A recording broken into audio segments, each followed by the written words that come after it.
Hi, everyone, and welcome and good afternoon. Let me see. Okay. Hi, John. And I'm having the pleasure and honor to present to you today and welcome and this is a special speaker to the PPCR talk. As you know, we like to bring PPCR alumni to talk about the trajectory, what they have been doing after PPCR, how did they decide the next step, what things or what elements or advantages they took after the program, and how can they profit so they can develop their career. It could be towards research, in this case, like John, that also did residency, or in any other field. That's why we keep inviting PPCR alumni to come. And then John is a PPCR student from 2018, and he's currently a PhD student in the PhD in Harvard T.H. School of Public Health in health population. And with mentioned epidemiology, correct, John, if I'm not mistaken. So he just started this, and besides that, he's a surgery resident in throughout the continent in Harvard Medical School. So for us, it's a great honor seeing all the things that he have achieved.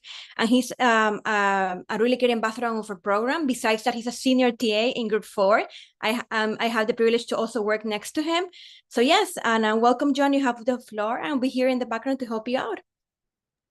All right, thank you, Alma, for your kind introduction. I also want to thank Professor Fregni for being here as well, and for giving me, to you both, for giving the platform for me to talk about my trajectory and where I went from PPCR. And as I will share, which PPCR was basically the platform that set the ground for me to move forward in what I like to call my surgical scientist pathway. So this talk, we're going to call it my research experience, including advanced degrees and research fellowship, in addition to residency application in the United States. These are going to be my experiences, challenges, and opportunities. As Alma mentioned, I am a senior TA in the program, and this is almost bordering my 6th year as a TA. I just started as a doctoral student in the Population and Health Sciences PhD at the in a combined program between the Harvard School of Public Health and the Graduate School of Arts and Sciences, with a concentration in epidemiology, in particular clinical epidemiology. And I'm on my research development time as a surgery resident at Beth Israel Deaconess Medical Center, Harvard Medical School. I don't have any conflict of interest to disclose at the time of this talk, so let's delve in. I'm going to give you a background, and then we're going to set the ground rules for this talk. But I'm a physician and a researcher by training. And although I say by training, I'm still a trainee in both areas. I'm originally from the Dominican Republic, where I completed all of my education, my basic education, from basically high school, and then went into medical school. And then in the DR, one of my early mentors called us to have a bug mutation and introduced me to the principles and practices of clinical research, which was formerly my entrance door into the research world. And so let's do some housekeeping.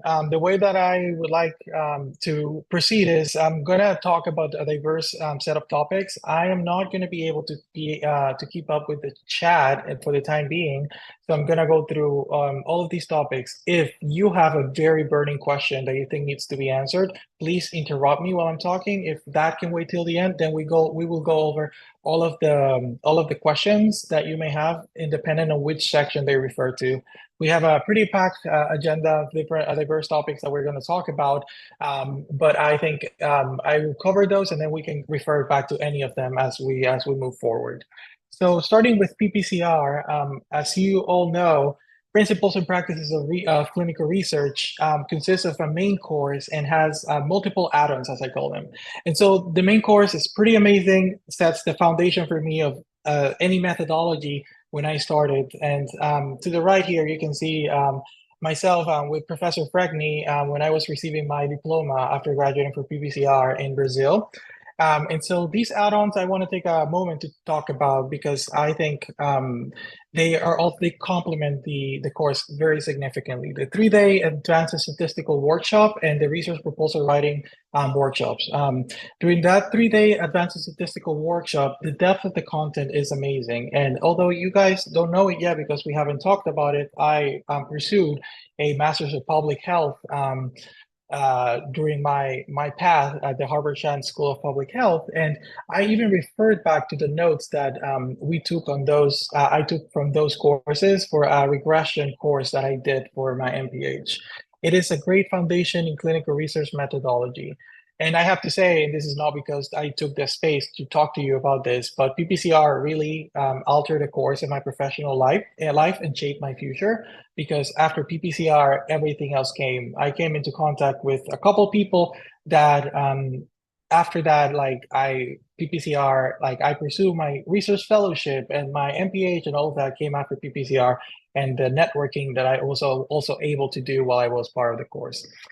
As many people that are part of the course know, we have a teaching assistantship program where we have 3 levels, basically TA1, 2, and senior TA. I'm currently a senior TA and have been part of that teaching assistantship program for the past approximately, not quite yet, 6 years.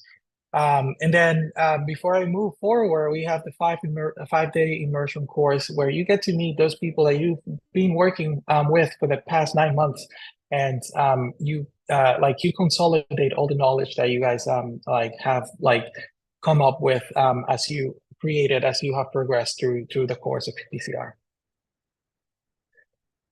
After PPCR, when I was able to network and I was put in contact and was introduced to what is known as the International Research Initiative, which is an initiative, as I will explain, basically through which I did my research fellowship. This initiative includes rigorous and comprehensive training program and gives, in my case, hands-on clinical research experience. But for those looking for translational or basic science experience, there's also the opportunity for that. You get research methodology training, career development seminars, and weekly meetings, peer-to-peer discussion. And this is a 1-year commitment program with a principal investigator. I'm currently the director of academic affairs for the program, and we try to do, peer-to-peer discussions, and you present projects, etc. And we try to monitor your progress as you go through the program.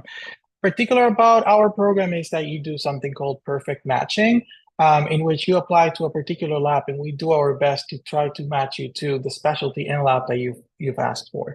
And so my experience with the IRI started when I was matching a surgery laboratory, which we will talk more in a few seconds. I just wanted to include this slide to let you know what it takes to apply, but applications are now closed. And if you have any additional questions, we can go over that after this. But this is my IRI class. This is me in 2020. I came to Boston and I started putting into practice what I had learned through PPCR and those research skills that the minutiae, everything that you learn in the statistical or study design and all of that, it's really useful when you come to do a research fellowship. And so this is, and I have to make disclosure, this is an outdated structure for the lab that I currently work as, and I worked when I was a research fellow. This is my PI, Dr. Tara Kent, and the reason I wanted to kind of bring this up is to talk a bit about what your PIs, your principal investigator, who's the people that you're doing research with, and the principal investigator who you can call your boss or someone that is guiding you, and mentors. If you're lucky enough, your PI, as was my case, will become your mentor, but not necessarily all of your PIs or any PI that you have will necessarily become your mentor, and that's really important. Mentors are people that are invested in your growth and not necessarily you can find that in FEI because maybe your like the objectives of stuff that you're looking for do not align. And so you can also benefit from having lateral mentorship between among your peers. Here, that's like an outdated picture, but this is the structure that I had a couple of years ago. All of these people here to the left of where my picture is were my peer mentors. I would go to them if I had any um, questions like professionally speaking, I have XYZ dilemma and I think I should do this, but I want to hear from you. What do you think I should do? And important to know that you don't necessarily need to have only one mentor. You can have a multitude, a myriad of mentors, and you create your group of mentors, and they may be able to give you different perspectives in different aspects of your life. So in my time as a clinical research fellow, I learned something about a concept known as guided independence. And this has been critical in my development, not only in the research aspect, but also in the clinical aspect and overall in my professional development. So guided independence is important because you're able to go start something, get to to where you can, and then you can ask for support. But asking for support does not necessarily mean that you have to go directly to your PI. You can get support from your peers, and quote unquote. Although I don't like to use this, I don't like to use this quote. Is you figure it out. You start figuring it out because that way you can build your skills on that, like on that independence that you have, and then I'm not saying that you should not go when you have a problem to talk to your PI or your superior, but what I'm trying to say is you most likely than not have the knowledge to take it one step further. Go from the area where you're comfortable to where you start feeling uncomfortable. And that's what I had to say about my experience as a clinical research fellow. One important aspect is when I came to do research was that my lab was structured into two main research branches. One was the educational piece, and then the other one was the clinical piece. And so kind of like it's like I want to do both things. This is, I was not sure completely what my clinical pathway would look like because I had finished medical school at the time and I was falling in love with HPV surgery, which I thought was pretty cool. And so I dealt both feet in both branches. And in surgical education, we both explored both ideas about education for patients, but also for trainees. And in the clinical aspect, liver, pancreas, and biliary surgery, we explored basically disparities. And then came the next step in my career, right? I was like, disparities, patients with limited English proficiency, or social determinants of health. I was like, I want to know more about these concepts, right? And so, there are pivots in your life, and that was the pivot in my life that my lab, my PI, was studying disparities research in a particular clinical field that was of really my interest. And so that was the next step. I was at a point where I felt I had some methodological training, the methodological training provided by PPCR, but I wanted more. I wanted more methods. I wanted to go more in depth, and I wanted to know this thing called public health. I wanted to understand in depth what the social determinants of health are, and how I could, in a way, not only be able to calculate the p-value, interpret the p-value, but like after I had it, what public health intervention can I have to be able to act on the results that I obtained? And so that led me to the next step, which was the master's in public health. And so, as I mentioned before, why did I do it? I wanted to get methodological skills. I wanted to get the public health foundations. My career outlook, what I wanted to do with my career had become evident at the time. I was not only, and which had already started since I was in medical school. I was not only, for me, was not only enough having a clinical career. I wanted to have a career where I would be able to produce research, be able to answer the important questions in advanced science. and then a physician scientist. And now that like the idea of what a physician scientist looks like to me is a dynamic idea and has changed over the years. What a physician scientist looked like to me now is like a physician epidemiologist, because this is the area where I'm currently headed. And so I apply for a master's of public health at the Harvard Chan School of Public Health. There are many other places, many great places, but I felt that the flexibility that I had in terms of the curriculum and the courses that I could take was the best with the curriculum that the Chan School of Public Health provided. I included here the fields of study that you can have if you were to decide to do an MPH. And so I chose the clinical effectiveness one, among other reasons, because I could use a combination of epidemiology, biostatistics, and decision sciences. And that's something that was important for me because like the MPH was like what, before I took the next step in my career, which was continuing my clinical training. And I wanted to have some tools as well that would allow me to be able to reflect. And like this is quite important because in PPCR we talk about critically appraising the literature. And I wanted to have tools such as decision analysis that I would be able to praise like in a, like better the literature and more in depth in that kind of field, which I was a novice in, and also have more methodological and more advanced statistical methods. And so there are other options for people. If you can do a master's of science, if you are more interested not only in the public health aspect, but mostly in the methods which include both biostatistical and epidemiological methods, or you could do a doctorate degree or other degrees. There are others you may notice here, the 45 or 65, that denotes the number of credits that each program has. And depending on whether you have a prior MD degree, you may be able to do these programs in 1 year full-time or over summers, depending. So I urge you all, if you're considering to apply, to visit the website.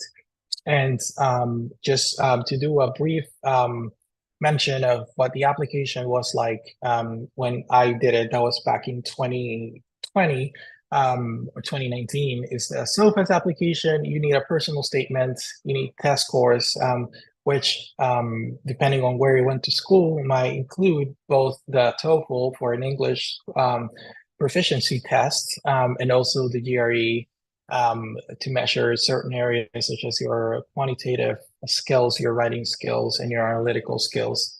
Your letters of recommendation, your CV or resume, and then something important is that you can still apply for this cycle. The deadline is December 1st in 2024. As I mentioned before, if you go into a field that you don't know, for example, I say keep an open mind, take advantage of all opportunities, new interests such as decision science. I did not have an idea or a form idea of what decision science was, so I took the leap and I took a course and I loved it. So I think that innovation, which is something that we foster in PPCR's program, and like your critical thinking skills and everything comes from the intersection of different fields. So that's something that I urge you all to keep, is like the new pathways, and also try to network, talk to people, see what their experiences are. I think one of the most important things in all of the programs that I've done, including PPCR, is the fact that many people come from different backgrounds and they may see things differently than you do from a totally different perspective. And that's when new ideas come to be, where innovation happens. In addition, when I did the MPH, which was the clinical effectiveness, there is something called a program in clinical effectiveness, which is people that are not doing the MPH can do. And if you so choose, you may do this where you get the methodological, more advanced methodological teachings over a summer. And this is a summer program that can be done by people who are pursuing degrees, meaning the MPH, and non-degrees as well, just the program. It is really intense. It covers 15 credits in 6 weeks, and it is provide a good a foundation for biostatistical core and also epidemiology. As well, you can take other areas because you have some electives, such as in my case, I took decision analysis and so on, which I later understood that it was an area of my interest, even for my own moving forward in my career.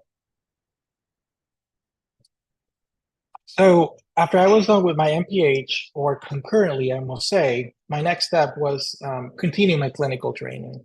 At the time where my application happened is slightly different from what had happened before, and slightly different from the scenario that is happening right now. So I will give you an overview of what it is, but the specificity, like the specifics of the application right now, may have changed significantly. So I'm just going to try to be like a broader overview of what the residency application is like, and the tips that I can give for that. And so, as you know, international medical graduate, there is one requirement for everyone to be able to start residency in the US is that they are ECFMG certified. The usual requirements used to be having the USMLE steps 1 through 1, 2 CK, and 2 CS. However, CS was eliminated because of COVID and the barriers that happened with COVID. So now there is something called the pathways that you may choose which pathway may fit you the best if you didn't take CS before, and then an English proficiency exam, which is the OET. During the pandemic, as I mentioned, just for historical reference, I'm sure that you all are aware, the USMLE Step 2 CS was discontinued permanently. That, however, doesn't mean that if you have taken USMLE Step 2 CS, it may not be able to be used to be ECFMG certified. You still can if you took it before it was discontinued. And so just a clarification here, this is up-to-date information, clinical skills requirement, and most of you may be aware if you have satisfied one of the pathways or if you had already had a passing performance in the USMLE Step 2 CS or clinical skills. At the time, virtual interviews were introduced, and we'll talk about it for a bit more. And then there was a burning question that I still get sometimes. It is, will programs interview applicants who are yet to be ACF?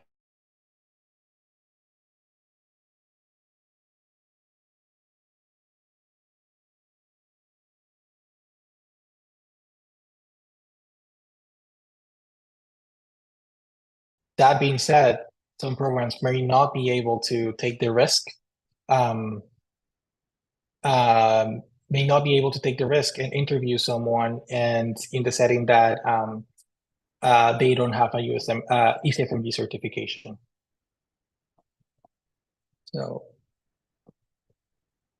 this is more of the same. If you weren't able to take USMLE Step 2 CS, you have the pathways, and then virtual interviews. And this is a two-way street. Programs are evaluating you, but you're evaluating the program. And many applicants used to limit their application list based on travel costs, both US medical students and IMGs. This has increased challenges now, and I believe that now there are ways in which programs have or the ERAS has been able to limit the amount of applications that people put there, because the reality was that more and more people were applying just because they could, and there was no limitation for traveling, etc. But I want to highlight something very important here, and it's the fact that the interview experience, you need to ask yourself every time you're interviewing, am I the right fit for the program? But are they the right fit for me? Most commonly than not, you will spend at least a couple of years in a program, at least, let's say, internal medicine, 3 years, but surgery is at least a 5-year commitment. So you need to ask that question. And I think that in a reflective way, you need to ask yourself, is it all about matching? Or would I be okay doing the residency for 5 years in a program if I don't feel comfortable? So just keep that in mind for when you're interviewing. For residency, you need to write a personal statement.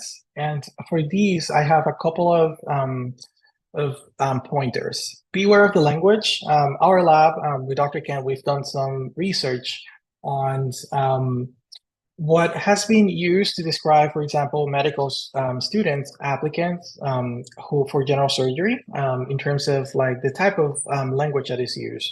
And so in science, I'm just going to give a bit of a background.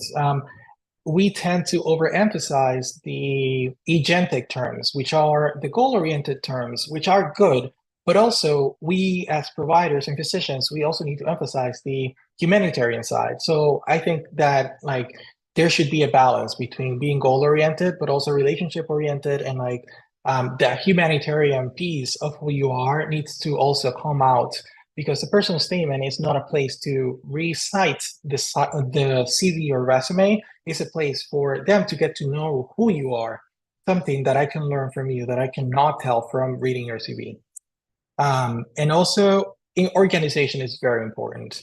Provide an identifiable pieces in the introductory paragraph. It is very important for the people reading to know what you're going to delve into, and then you can explain into the different pieces moving forward after that. Like if you want to expand on some idea or something else, but it's important that like when they read your opening paragraph, people get an idea of what it is that they're getting themselves into. For virtual interviews, I think this has evolved throughout the years, but the American Association of Medical, the AMC, has provided tips for applicants, and these still stand current. I provided the link here. There are going to be behavioral questions, situational questions, and the simple "tell me about yourself" question. I think these are questions that you need to prepare for. And even like this practice, and even questions like "tell me something about yourself" that is not in your CV, stuff like that. You should be able to articulate in a very good way for when it's asked, because it's mostly a given. And then letters of recommendations. My only suggestion here is to avoid letters that cannot provide insight into your character, letters that are genetic. For making a list of programs, and this is mostly particular to surgery, and I want to introduce a couple of terms here that not everyone may be familiar with. One of which is preliminary versus categorical. So preliminary residency is when you are secured to have 1 year of training and nothing else. You come to a program, you do 1 year of training, and then the next year, you need to figure it out. Either go back into the match, see if your program has another spot to offer, or if you are a non-designated resident in a preliminary spot. Categorical spot means that you have your training secure for the duration of your program. Meaning, if it's general surgery and your program's duration is 7 years or 5 years, your spot is secure for that amount of time. And so I jumped the gun a bit, but in the preliminary classification, we have the designated versus non-designated. So many advanced programs, such as radiology or anesthesiology, have a designated spot, meaning that you are a preliminary resident in general surgery, but you have a designated spot, meaning you're a categorical resident in another specialty, such as anesthesia or radiology. Interventional radiology, neurology, etc. Non-designated means that you are just doing 1 year of general surgery, but you don't have a spot after that. And so that's a pathway that many people, including myself, have taken to be able to start their surgical careers. Another thing to consider is, where do you see your practice? If you are someone that has been doing research for years and you see yourself as like having an academic career down the line, then you need to make a decision as to whether you want to go to a community-based program. There's nothing wrong to going to a community-based program, but you need to know what you're going to get when you go there. Will you be able to keep doing your research? Will you have the structure, the support to do that? Or other people may say, I just want to obtain the best clinical training I can, and I don't necessarily want to do research during my training, my clinical training. And then you have a mixture of university-based and community-based institutions that have both worlds. So like, I'm not saying that university-based would not have both worlds either, but the strongest programs that you can find in terms of having a structured infrastructure for you to continue to do research, or in my case, for example, to have like this infrastructure that allows me to complete a certain amount of clinical years and then take certain amount of time to continue development my skills, or like my research, dedicated research time, or dedicated professional development time, as we would call it, are mostly university based. So these are programs that are usually structured to be more than 5 years if you're applying for general surgery, as opposed to only 5 continuous clinical years. Then another important aspect to discuss is your immigration status. If you are a green card holder, if you're a US citizen, or if you're applying for a J1 visa, which is an exchange visa, versus an H1B visa, which is a work visa. Not going to get into the details of this, but just an extra pointer here is like, if you're going for a work visa, you need to have taken an extra step, which is the step 3, to be able to apply for that one. And then there are other tools that you can use to be able to better target the programs to which you're going to apply. You have FREDA, and then you have Residency Explorer, that based on your scores, based on your research, your volunteer work, and also like your work experiences, you can input it in a system, and it may be able to give you your chances of matching into a particular program based on the characteristics that you've fed the system. Is research necessary? And again, this is something that like that you will depend on the specialty. If you go into general surgery, there are certain like number of like research work that you need to have, but also it depends on your academic endeavors, whether you want to take a physician scientist or in my case physician epidemiologist kind of pathway, and then also serves the purpose of networking. But like the reasons as to why you do research are individualized, but should be to advance science. Like if we had to like sum it up in like from a big like umbrella. Although this is not formally tested, I will say, will a graduate degree make or break my application? This is not a formal statistical test that I'm trying to make here, but I just wanted to show here like this is the number of people that for example, in the non-US IMD category that matched and did not match. And so for some reason, people that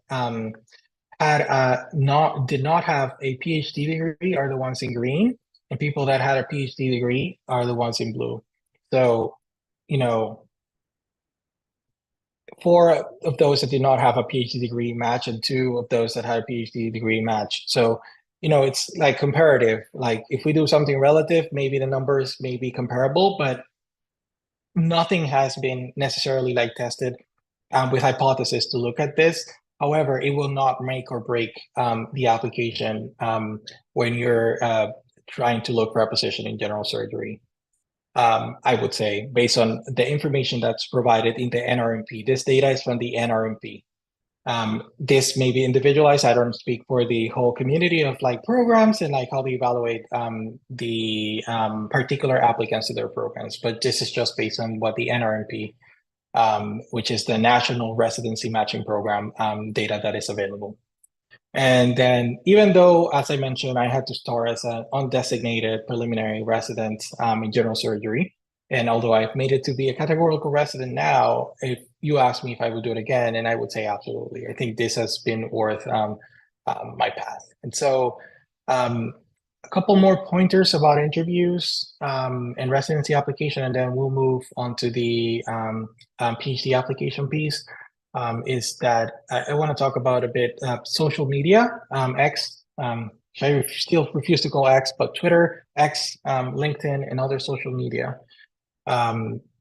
most programs will not be able to meet prospective applicants in person, and this is changing a bit in current practices, and I don't know what it would be this upcoming year, unless the interviews are being held in person and programs offer second looks, meaning that, after medical students submit before medical students submit their rank list, they can go and take a look in person in a particular program if they want to get a feel of what it is. There needs to be other ways by which they can get information from you, such as Twitter has now become a source of invaluable information. X, sorry. And then I would recommend that you follow programs in their official accounts. There are many recruitment activities that you can take part of that would probably be very helpful. For surgery applicants, the APDS, which is the Association of Program Directors in Surgery, this is a great resource. And then a very important, treat Twitter as any other professional account, because people can look, programs can look, and so that's very important. And then the last top and where I want to talk to you about is the PhD in Population Health Sciences. And so after I had completed my MPH, completed 3 years of general surgery, it was in my plan I wanted to take it one step further. I wanted to do some more methods research, particularly as they pertain to complex methods, to be able to do some research in surgery with observational data to be more rigorous with the inferences that I would be able to make. And so the next step for me was apply for a PhD in population health sciences. Harvard University is hosted by basically two of the Harvard schools, the Harvard's Chan School of Public Health and also the Harvard Graduate School of Arts and Sciences. And so the bug mutation never left me. And so I decided to pursue a career as a surgeon scientist, epidemiologist. And so the questions I asked myself before I committed to a particular I would say, pathway was what comes next? Where do I see myself? What's my career outlook? And do I want to be a PI? And then, what topics do I want? What do I want my lab to be in? And so for me, the answer was I want to do methods. I want to study methodology. And so I knew that I needed more methodological training. And so that's why I decided to pursue this. And so different from doing an MPH and a PhD, you need to identify mentors in the research areas in which you're going. And so I was able to look for that, and the answer for me was only, thankfully, around this area that I'll be studying in the PhD. And something that I wanted to do was here at Harvard, and that's the reason as to why I applied for a PhD in population health sciences. There is a interdisciplinary concentration. The type of research and the axis of research that I wanted to do, I could find here. Methods, and more methods, and then timing flexibility, prior coursework of what I've taken could be a continuation of that prior coursework that I did and the MPH. And so the PhD in epidemiology, as I call it, is just one of several fields of concentration. We have environmental health, we have social and behavioral sciences, we have epidemiology, as I mentioned, we have global health, and also we have nutrition. And for me, it was epidemiology because of the methods aspect, but there are other fields to which you can apply depending on your purview. In terms of looking for programs to apply for PhD, I did them. I started my search based on whether they offered a concentration in epidemiology. Multiple did, but then how their coursework was structured did not match what I was looking for. Given the time commitment that a PhD represents, it is important that that you do your research thoroughly. Different from doing my MPH application, the PhD application is not through a global, usually, most commonly, it's not through a global application system, but usually through the individual university application system, like meaning not SOFAs.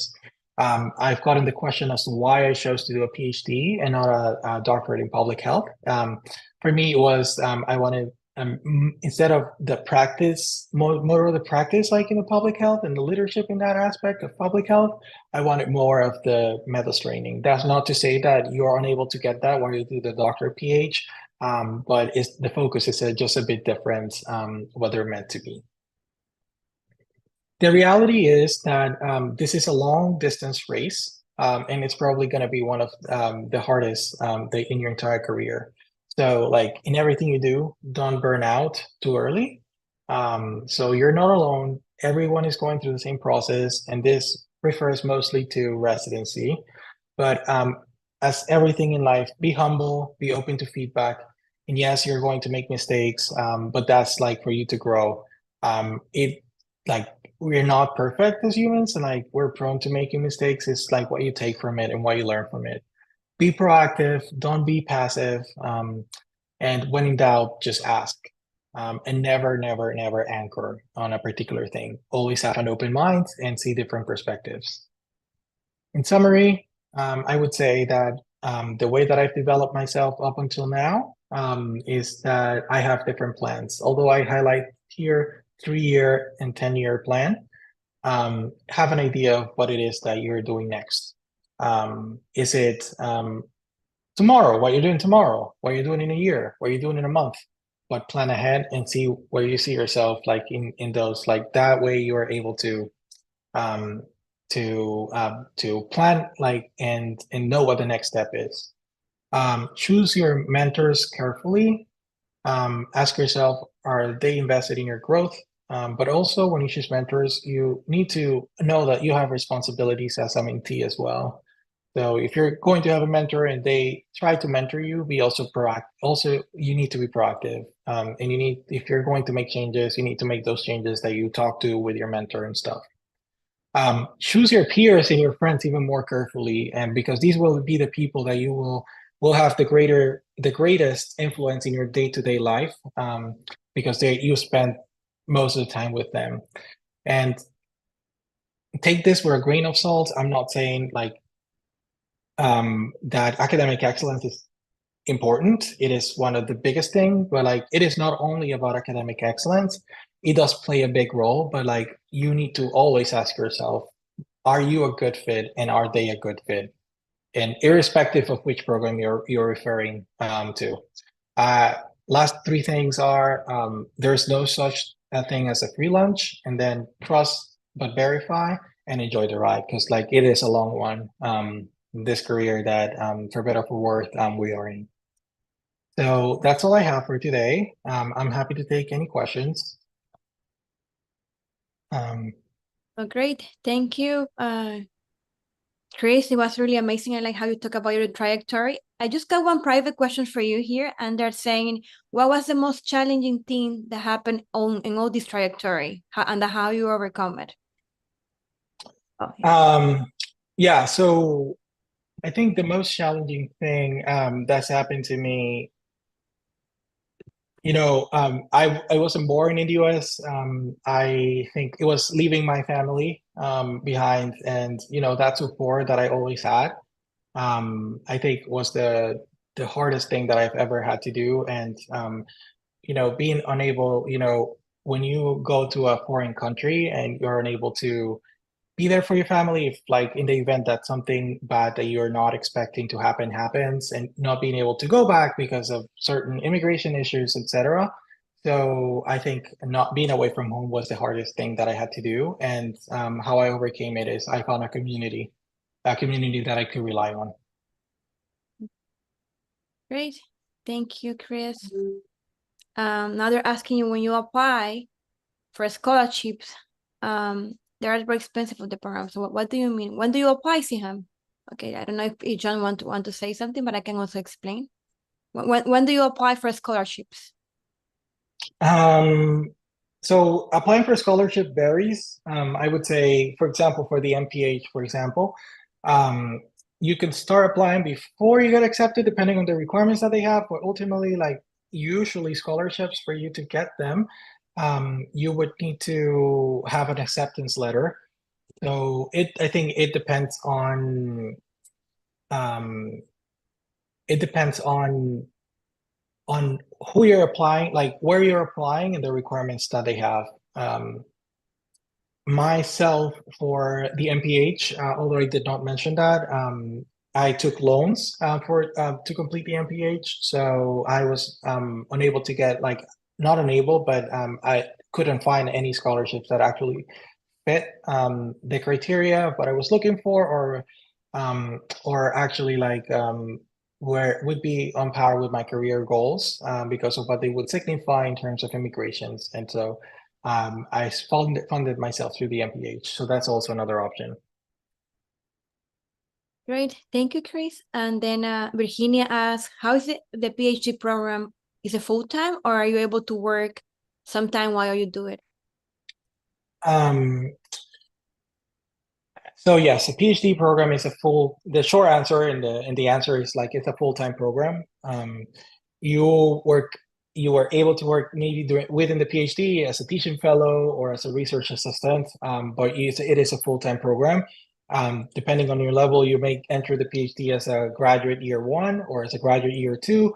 But ultimately, the PhD programs are usually funded, meaning that they give you a stipend and you take courses for the first 1 or 2 years, then you sit for your qualifying exams, and then after that, you start doing your research. They're asking if Harvard has any hybrid PhD program. I am not aware of one. I think Johns Hopkins has a hybrid program, but I am not very well versed about it. I think Harvard does have hybrid programs in the MPH, for sure, but I am not aware of, at least in the School of Public Health. But take that with a grain of salt. Yeah. And then Gabriel, please go ahead. He just raised his hand. Welcome. Hello. Hi. Can you hear me? Yes, we can. Yeah. Hi. So first of all, I'd like to thank Dr. Blanco for hosting this session.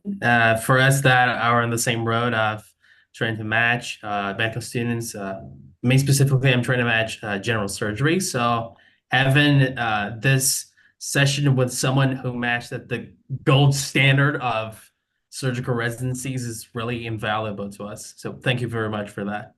And well, as hard being the gold standard, obviously, having a good application really only sets you ahead of the automatic filters. And beyond that, you need to have something that really sets you apart. And I wanted to ask you, what do you think it was in your application that really set you apart and made you get picked? That's a very good question. I think it was a combination of things. I don't think it was like just one thing. I think you get through the filters, but you also need advocates. You need people that can speak to who you are. You need people that can speak about your your qualities, because like as I mentioned before, it's not only about, like, you can have the greatest scores, you can have the greatest research, but are you, like, how do you do when you are in a group? Are you going to be able to get the job done? Are you going to accept feedback? I think that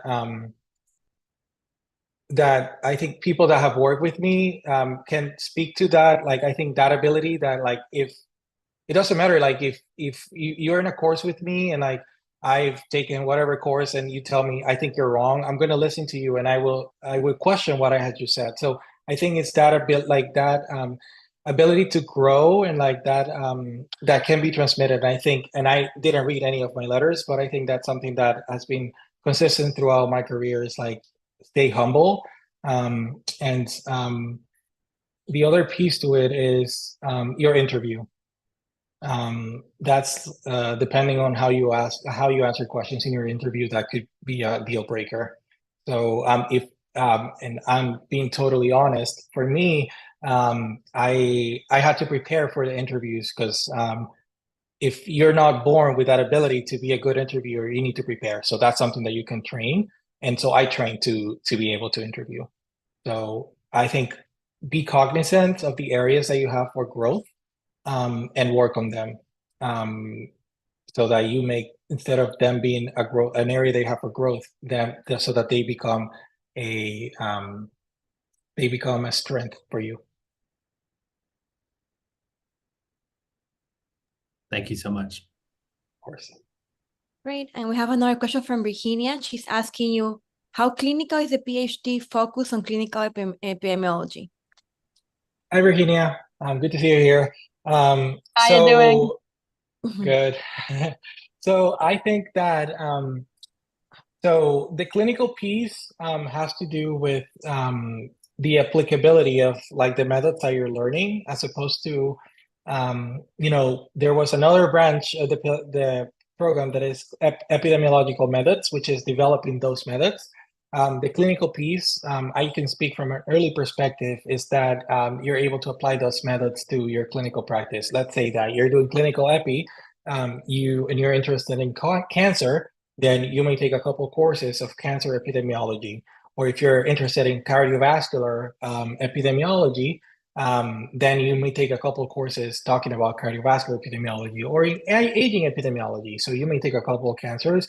So it is particular. The clinical aspect is particular to the clinical field that you want to study. There is no quote unquote clinical work that you have to do, but there is it's mostly referring to the clinical topic of what you're going to study. Okay, thank you. Of course. Great. I don't see more questions. Okay, Gabriel, go ahead, please. Can I just ask one more question? Go ahead. Of course. Okay, so one of the reasons that I wanted to go to the US and many others as well is that it's a place that favors innovation and you really have access to the high-tech stuff. And I wanted to ask you if during those initial research years in the IRI or in your MPH, do you really have contact with that, the bleeding edge of technology, or is it something more a bit more basic? For example, if I wanted to do research about I don't know, robotic microsurgery, would I be able to conduct that? So yes, it depends on what your PI is studying. But I will say, although I can't disclose because this is ongoing research, and it's not public, I've been in contact with when you do applications for grants and stuff, and you want to test a new technology on detecting X, Y, or Z, you're able to do that as well. It all depends on who your PI is and the type of research that they're doing. And so if that aligns with your goals, then and you're able to fit into those, into a particular program or something like that, or match with a PI or go to a PI, work with them, you're able to do that. I'm not an expert in this, but I know that for example, Professor Fregney does cutting edge research with very novel techniques, TDCS if I'm not mistaken, and these are things that are cutting edge for his particular field. So I think that yes, the answer to that question is yes. You just need to be able to find a mentor, and not a mentor, a PI that is working on that particular area that you're interested in. That's great to know. Thank you. Of course. John, they're asking you how many years you're doing right now, since you're doing it in the middle of the residency. Mm-hmm. 3 to 4 years. Okay. Depends on your background coming into the PhD. Just to say, the PhD program, at least at Harvard, is designed to be done in 4 years. Could be done in less, depending on the background, but also if need be, you can extend up to a 5th year.